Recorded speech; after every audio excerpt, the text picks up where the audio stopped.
How's everyone doing? Just a little quick one today on the Makita DUN500 articulating head.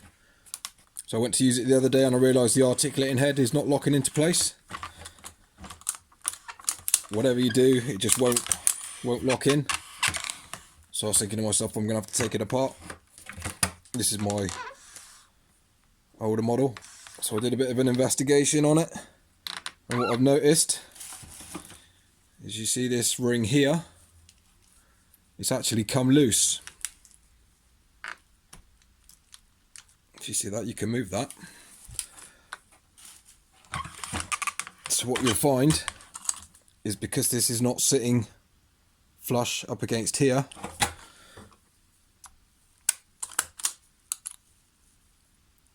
like that, it's not allowing it to lock in. So now I've moved that, that's locked in place. So what you need to do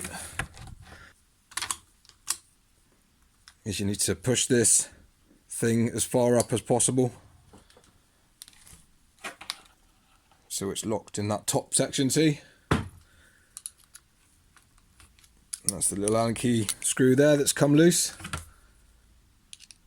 I'm glad I saw this, because I would have been taking this apart.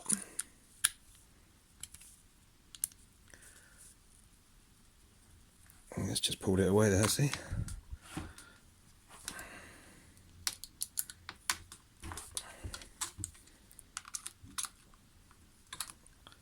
Try and get something to wedge and hold it in that top bit.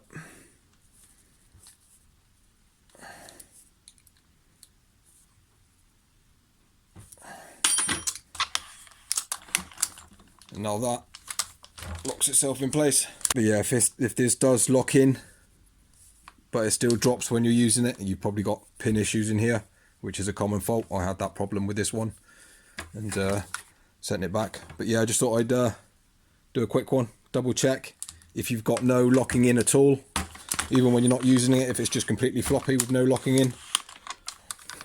Yeah, just check this ring at the back here, make sure it's butted up to this top bit, make sure it's tight. So yeah, I don't have to take this apart now and try and fix it, but I expect I will be at some point. So so yeah, just a quick one on it. Hope that helps. Cheers.